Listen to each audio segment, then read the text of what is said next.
छत्तीसगढ़ में 17 जून को कांग्रेस की सरकार ने 2.5 साल पूरे कर लिए। इसे लेकर चर्चा जोरों पर है कि क्या प्रदेश में कोई बड़ा सियासी बदलाव होगा। भारतीय जनता पार्टी के प्रदेश विधायक दल ने कांग्रेस की कार्यवाहक राष्ट्रीय अध्यक्ष सोनिया गांधी से छत्तीसगढ़ में मुख्यमंत्री पद के लिए 2.5 साल के फॉर्मूले पर स्थिति स्पष्ट करने की मांग की। भाजपा विधायकों ने बुधवार को अपने एक संयुक्त बयान में कहा कि यदि ऐसा कुछ नहीं था तो फिर 2.5 साल से इस बारे में चल रही चर्चाओं को लेकर स्वास्थ्य मंत्री टीएस सिंहदेव ने खंडन अब तक क्यों नहीं किया। भाजपा विधायकों ने कहा कि कांग्रेस में सिंहदेव खेमे की घोर उपेक्षा भी राजनीतिक चर्चाओं के केंद्र में रही। स्वयं मंत्री सिंहदेव ने कई मौकों पर अपनी उपेक्षा का दर्द बयां किया।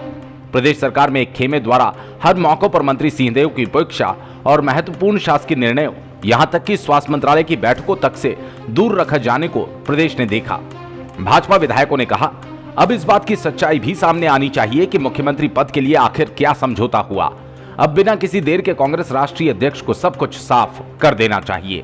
जनता की जो भागीदारी रही, जिसके बारे में माननीय अध्यक्ष जी ने बताया कि ये सरकार सभी क्षेत्रों में पूरी तरीके से 2.5 साल में असफल हुई है और निराशा इतनी व्याप्त है कि 2.5 साल पूरे होने में जो हमारे सारे वरिष्ठ नेताओं ने एक आग्रह किया था कांग्रेस से, आप ये बताएं कि 2.5 साल में कांग्रेस की उपलब्धि क्या है। 2.5 साल के अवसर पे सामान्यतः कोई सरकार अपने किए गए कामों के बारे में प्रेस कॉन्फ्रेंस में अपनी बात रखते हैं।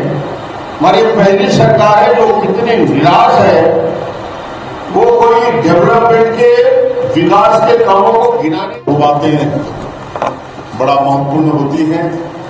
एक तो लोकलाज और दूसरा जनता का अपने प्रतिनिधियों पर विश्वास।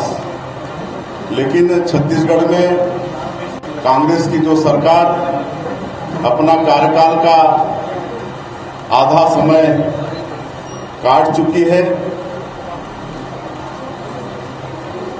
ये देखने को मिलता है कि सरकार में ये दोनों चीज की बड़ी कमी है।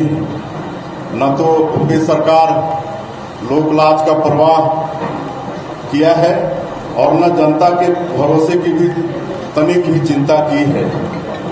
जिस तरह से काट की हांडी एक बार चढ़ता है, इनको लगता है कि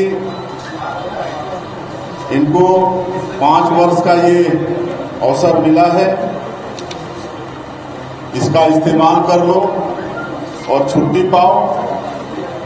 भरोसे का एक बड़ा संकट पैदा कर देना इस कांग्रेस सरकार की एक विफलता है, जिसके कारण लोकतंत्र शर्मिंदा है। देखिए, ये सरकार पूरी तरह कंगाल हो गई है। ये माफियाओं की सरकार है। शराब माफिया से छत्तीसगढ़ को लूटने का काम शुरू हुआ और अब राशन माफिया तक ये आ गए हैं। छत्तीसगढ़ में शराब माफिया, रेत माफिया, जमीन माफिया, जंगल माफिया, धान माफिया और राशन दुकान माफिया। तो ये छत्तीसगढ़ माफियाओं की सरकार हो गई और माफिया का काम जनता की सेवा करना नहीं है, उनका काम लूटना है और ये लूट में लगे। आपने राजीव गांधी न्याय योजना पर न्याय योजना किस तरह से न्याय हो रहा है? देखिए, जिस दिन ये सरकार सत्ता में आई उस समय इन्होंने कहा था 2500 रुपये किसान का धान का समर्थन मूल्य देंगे। 2500 रुपये मतलब उस समय धान का समर्थन मूल्य 1750 रुपये था और 2500 रुपये 750 का अंतर था। पिछले 3 सालों में केंद्र की सरकार ने 390 रुपये सपोर्ट प्राइस बढ़ाई है, तो उसमें से 390 रुपये कम कर देंगे तो सिर्फ 360 रुपये ये सरकार दे रही है। और अगर देखेंगे उसको पहले वो 12,000 रुपये होता है 750 रुपये के हिसाब से, उस 12,000 रुपये को कम करके 10,000 किया, फिर 9,000 रुपये किया। तो ये सरकार सिर्फ किसानों को 3,150 रुपये दे रही है, ना कि 12,000 रुपये।